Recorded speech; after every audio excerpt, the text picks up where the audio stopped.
Angles part 2 लेके आया हूं। कल मैंने आप लोगों को पार्ट 1 बताया था, अब मैं लाइन से एंगल का पार्ट 2 लेके बताया हूं। इसमें हम लोग बताएंगे linear pair of the angle क्या होते हैं, एग्जैक्ट एंगल क्या होते हैं, वर्टिकल अपोजिट एंगल क्या होते हैं, करस्पॉन्डिंग अल्टरनेटिव एंगल क्या होते हैं, करस्पॉन्डिंग अल्टरनेटिव एंगल क्या होते हैं, को इंटीग्रल एंगल क्या होते हैं और करस्पॉन्डिंग एंगल, ये के बारे में आज मैं डिस्कस करूंगा आप लोगों को। सबसे पहले आता है linear pair of the angle. Linear pair of the angle मतलब एक लाइन है हमारे पास, बहुत सिंपल फंडा बच्चों, एक लाइन है सीधी और उस लाइन पर जितने भी एंगल बनेंगे सीधी लाइन पर, ये मान लो आपका एस है, ये वाई है, ये जेड है और ये पी है, तो आप बोल सकते हो S plus Y plus Z plus P equal to 180। ये लीनियर पेयर है, एक सीधी लाइन पर जो भी एंगल बनते हैं उसे हम लोग बोलते हैं linear pair of the angles, ठीक ना। अब आता है हमारे पास वर्टिकल अपोजिट एंगल्स। ये बहुत सिंपल चीज होती है हमारे पास, आपको मालूम है। ये जो लाइन है, मान लीजिए ये ए बी है, इस पर एक थ्योरम भी है बच्चों के लिए, इंपॉर्टेंट थ्योरम होती है, 6.1 थ्योरम बोल जाती है। इस पर ये पॉइंट ओ पर कट कर रही है, एक ए बी और बी सी डी लाइन है हमारे पास, वो ओ पर कट कर रही है। तो ओ कट करने के बाद मान लीजिए ये ए बी एंगल है, ये बी है, ये सी है और ये डी है बच्चों।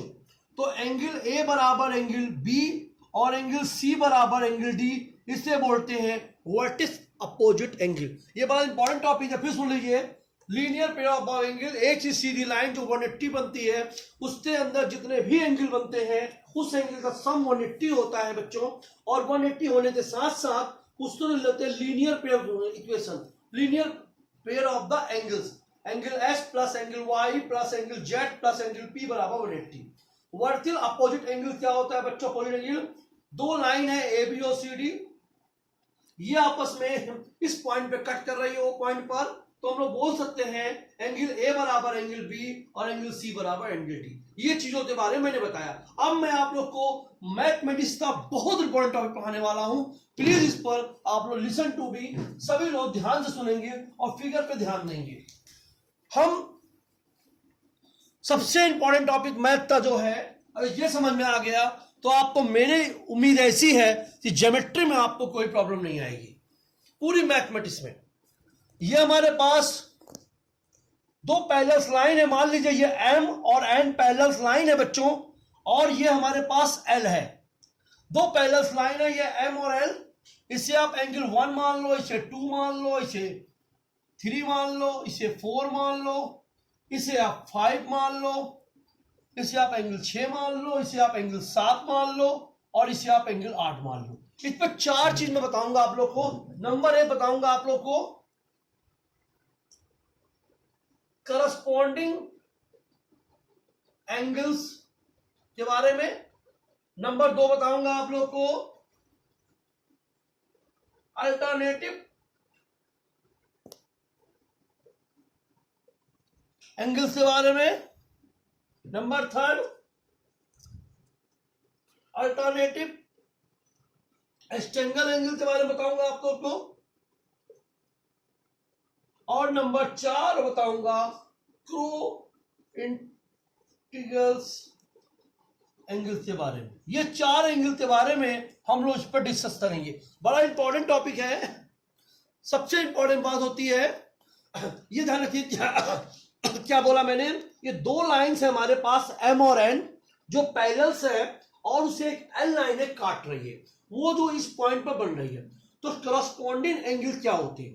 करस्पॉन्डिंग एंगल जो एक ही तरफ बन रहे हैं। फॉर एग्जाम्पल ये एंगल 1 है, इस साइड बन रहा है लेफ्ट डायरेक्शन में, ये भी लेफ्ट में बन रहा है ये वाला 5 वाला, तो एंगल 1 बराबर एंगल 5, ये करस्पॉन्डिंग है। क्लियर, समझ में आया? यस या नो? उसके बाद हम बोलेंगे इसी तरह से एंगल 2 इक्वल टू एंगल, ये भी करस्पॉन्डिंग है। क्लियर? समझ में आ रहा है आप लोग को, यस या नो? इतना समझ में आ रहा है? उसके बाद बोलेंगे एंगल 3 बराबर एंगल 7। एंगल 7 बच्चों ये दिया हुआ है, एंगल 3 बराबर एंगल 7, जो एक ही तरफ बन रहा हो। अगर ये लेफ्ट है तो ये भी लेफ्ट हो, ये राइट है तो ये भी राइट हो, इसे बोलते हैं करस्पॉन्डिंग एंगल्स। क्लियर? समझ में आया आप लोग को? अब हम बोलेंगे एंगल 3 बराबर एंगल 7 और एंगल 4 बराबर एंगल 8। ये हमारे पास क्या बोलते हैं? इससे हम लोग करस्पॉन्डिंग एंगल बोलते हैं। क्लियर? समझ आया? अब आता है हमारे पास अल्टरनेटिव इंटीग्रल एंगल। अल्टरनेटिव मतलब अंदर के एंगल। ध्यान देना, अंदर के एंगल। ये देखिए, इस फिगर पे ध्यान दीजिए। हाँ, एक बात और बता दूं, ये बराबर तब होगी जब लाइन पैरेलल होगी। अगर ये लाइन पैरेलल नहीं होगी तो करस्पॉन्डिंग तो एंगल होंगे, बट बराबर नहीं होंगे। एंगल 1 एंगल 5 के बराबर नहीं होगा बच्चों, अगर ये लाइन पैरेलल से नहीं तो। अगर पैरेलल से कभी बराबर हो, नोट कर लेना भाई साहब। अब आता है अल्टरनेटिव इंटीग्रल एंगल्स। ये क्या होता है बच्चों? एंगल 3 इससे लेफ्ट साइड है और एंगल 6 जो राइट साइड है, अर्थात हम लोग बोलेंगे एंगल 3 बराबर एंगल 6।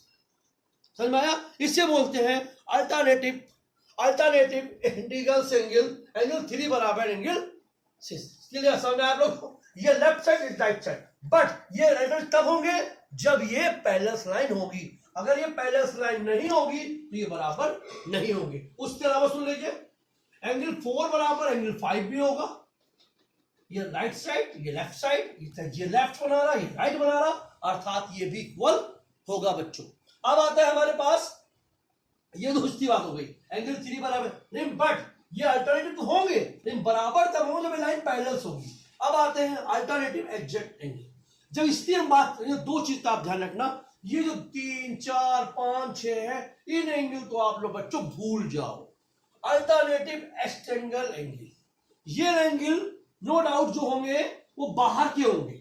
अब देखिए, ये एंगल 1 लेफ्ट साइड है बेटा, इसे तो भूल जाइए, 3, 5, 4, 5, 6 तो ये राइट साइड है तो ना, तो यहां पर होगा एंगल 1 बराबर एंगल 8।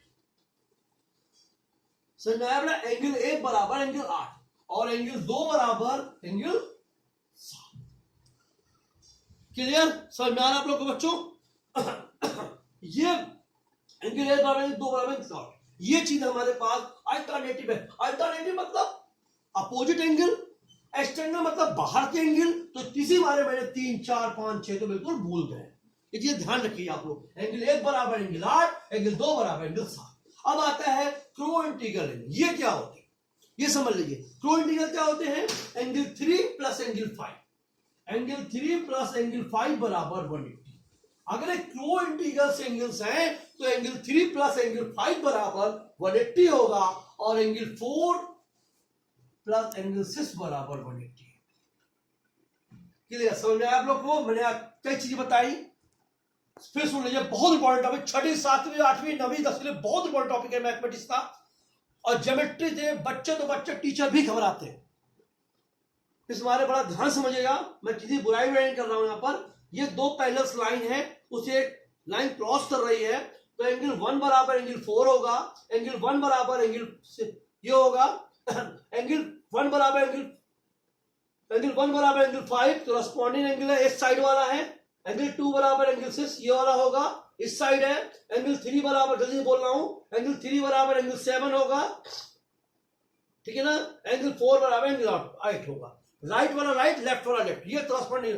अल्टरनेटिव इंटीग्रल एंगल क्या होते हैं भी समझ लीजिए आप ध्यान से। ये क्या होते हैं? अल्टरनेटिव मतलब एक लेफ्ट में राइट है, बस अंदर का होना चाहिए। इसका मतलब बाहर का, इसका मतलब अंदर, हिंदी में समझिए बस। एंगल 3 ये वाला, एंगल 4 एंगल 5। अब आता है इसके बारे में, एंगल 1 बराबर एंगल 8, एंगल 2 बराबर एंगल 6। क्लियर? समझ आया आप लोगों को? क्रो इंटीग्रल एंगल होते हैं दो एंगल जो अंदर वाले होते हैं, उसका सम 180 होता है, इसे क्रो इंटीग्रल बोलते हैं। एंगल 3 बराबर एंगल 5 बराबर 180, एंगल 4 प्लस एंगल 6 बराबर 80। समझ में आया बच्चों? मैंने लाइंस और एंगल के बारे में 2 वीडियो डाली है बच्चों, बड़ा ध्यान से समझिएगा। 6वीं क्लास से 10वीं क्लास तक के बच्चों को कोई भी मैथमेटिक्स में, ज्योमेट्री में प्रॉब्लम नहीं आने वाली।